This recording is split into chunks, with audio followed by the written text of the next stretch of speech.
Hello, welcome you to the presentation of our paper at ICPP 2020. We are a group of researchers at the University of Sydney and the University of Melbourne, Australia, and at ICPP this year, we are pleased to present our latest work named Federated Learning with Proximal Stochastic Variance Reduced Gradient Algorithms.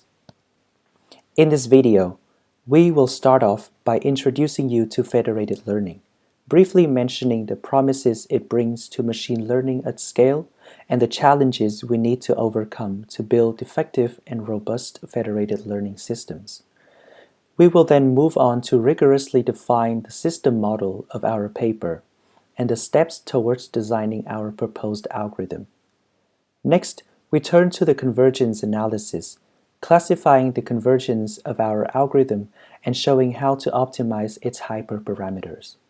Finally, we will present some experimental results and conclude the talk. Federated learning is a decentralized machine learning paradigm that has attracted much interest from the research community in the last 4 years. As you can see in this diagram, a federated learning setting with one learning task includes a central server which contains one global predictive model, and a network of many participating devices or user equipment, all connected to the server and each containing a local predictive model.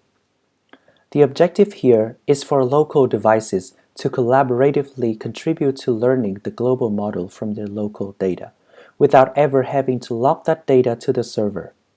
Therefore, federated learning allows devices to preserve their data privacy while still being involved in the learning process.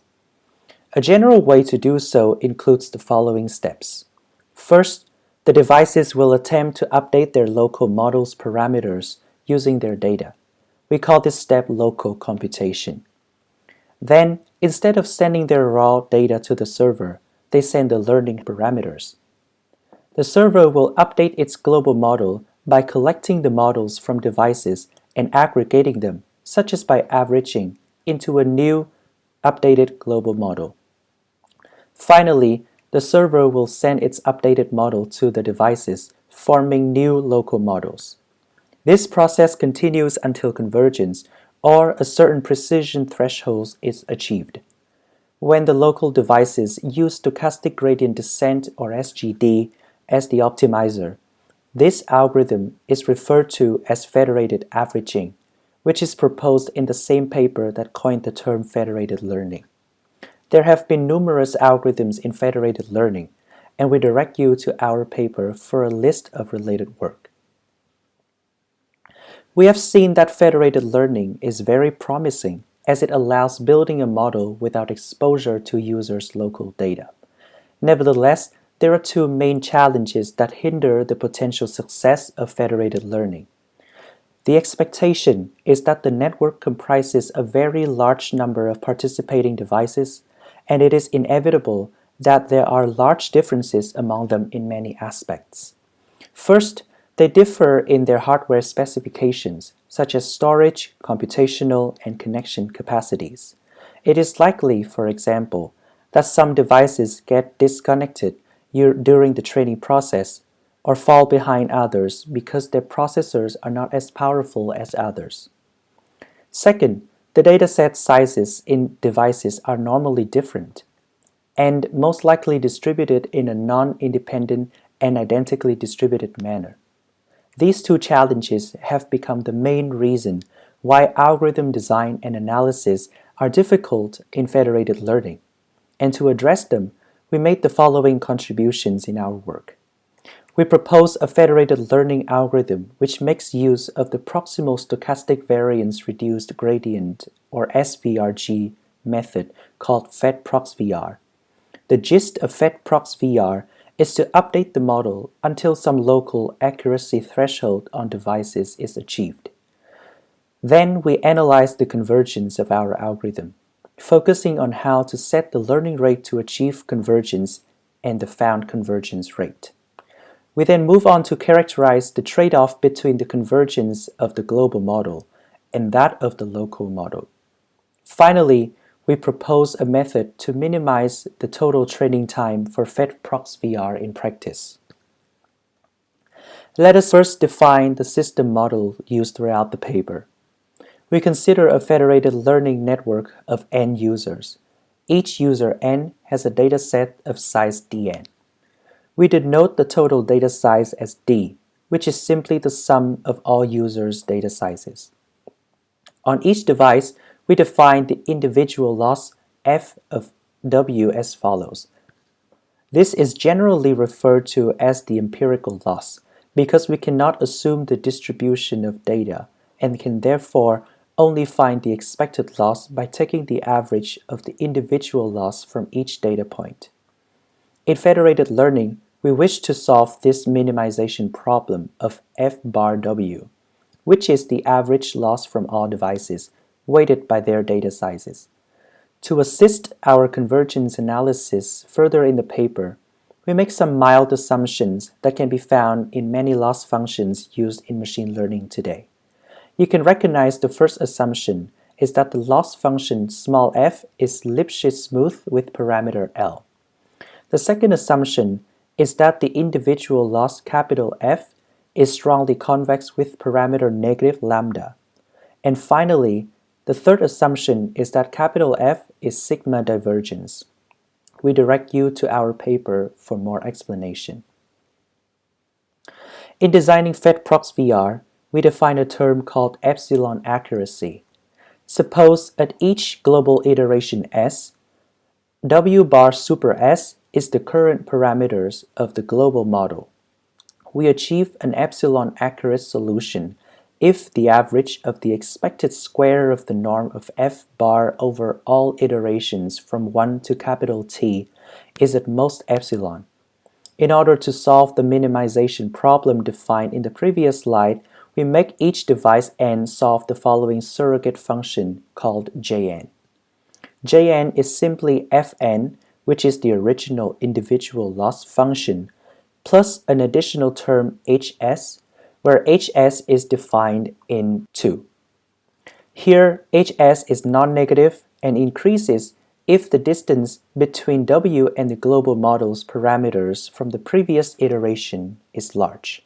Therefore, we can think of Hs as a soft consensus constraint to penalize any deviation of our model from the global model. In each local iteration in FedProxVR, we aim to do three things.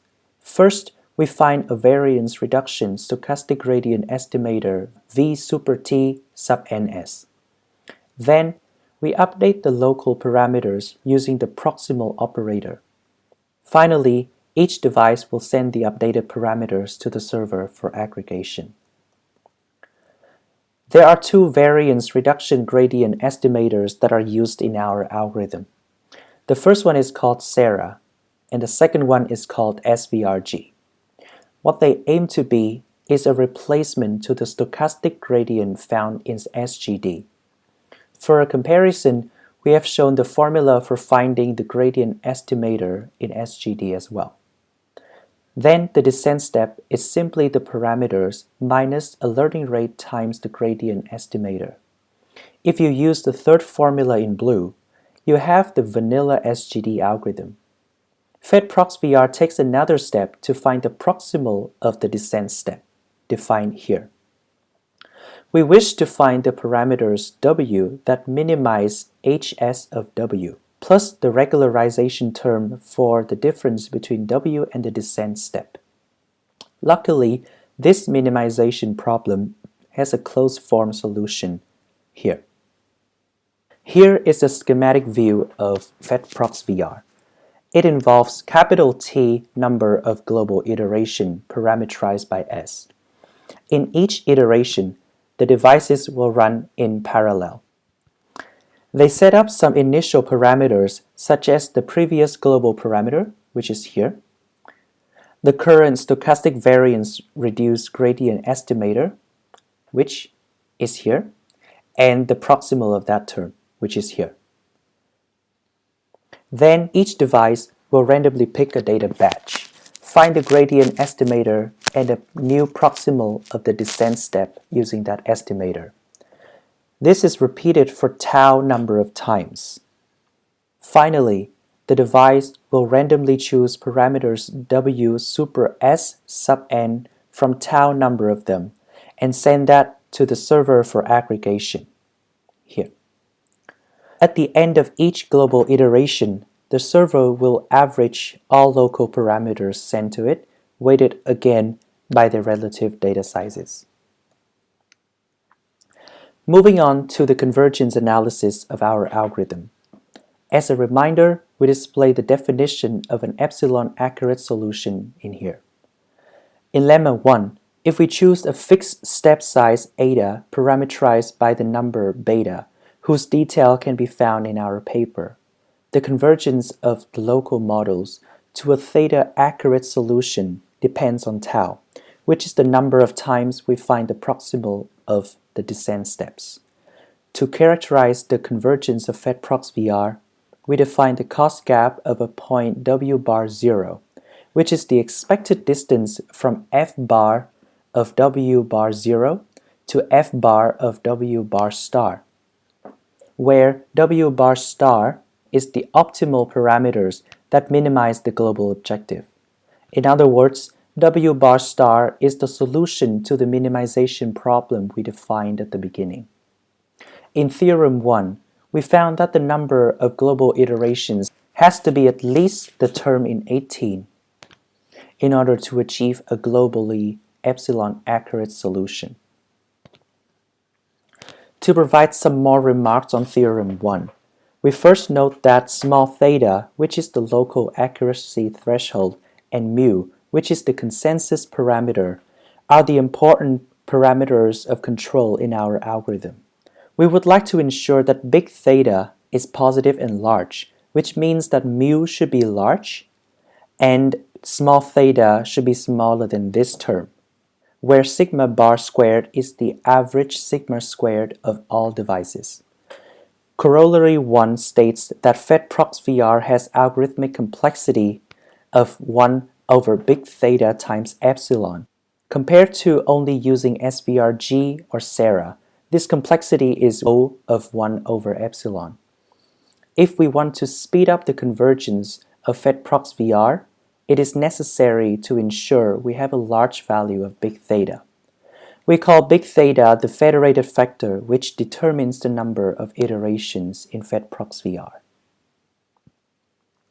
We now shift our focus on the problem of minimizing the training time in FedProx-VR. To do so, we note that the training time includes computation time on devices and communication time between the server and devices.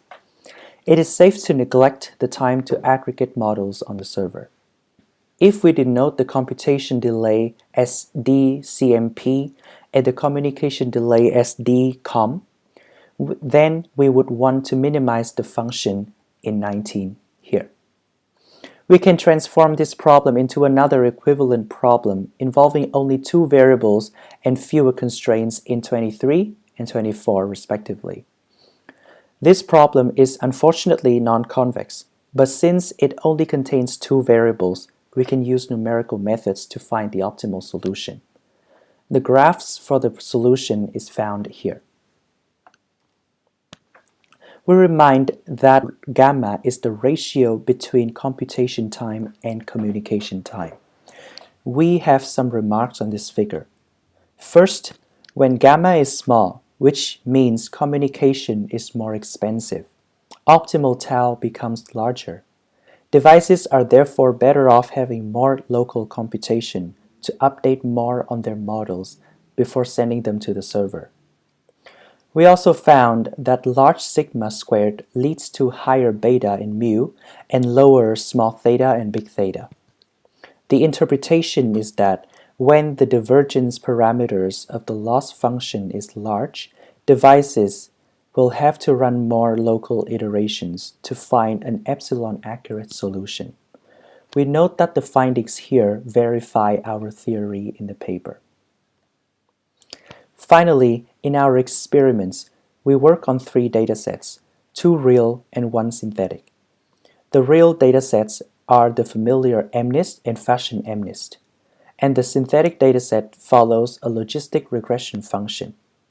We deploy both convex and non-convex tasks in our experiments, whose further details can be found in the paper. To stimulate a federated setting, we construct a network of 100 users for the convex task and 10 users for the non-convex task. The distribution of data to users follow the power law. First, we examine the effects of the step size parameter beta and local iterations tau.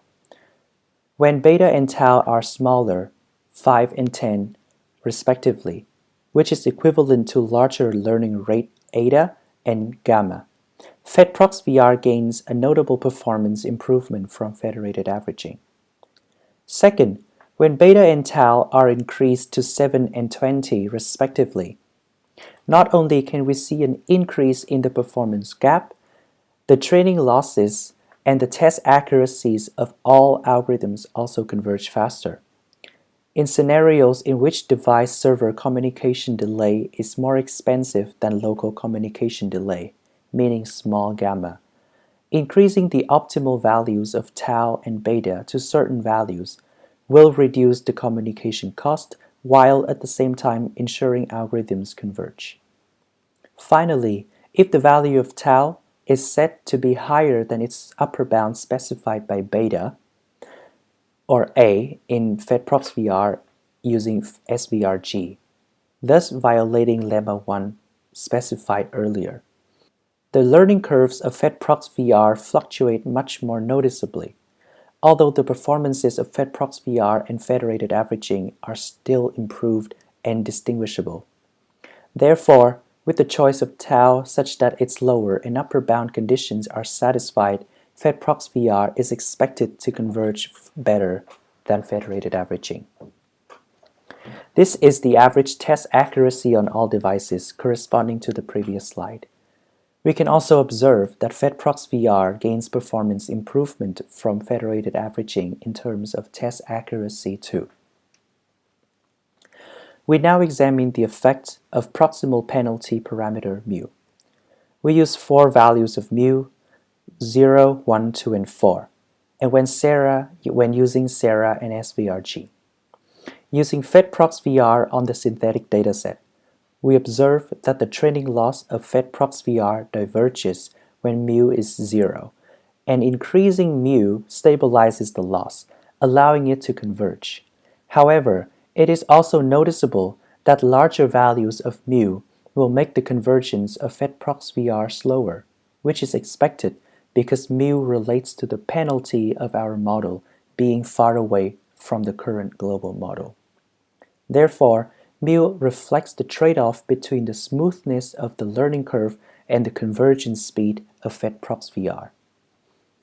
Finally, we compare the FedProxVR with federated averaging, both using their optimized hyperparameters after conducting a random search. It can be seen that when using their optimized hyperparameters, FedProxVR manages to improve its accuracies from federated averaging on both convex and non-convex tasks. Also, while federated averaging performs better on smaller batch sizes on the convex task, FedProxVR benefits from larger batch sizes. The experiments part concludes our presentation. We hope you've enjoyed this talk and our work, and we welcome your questions during the conference.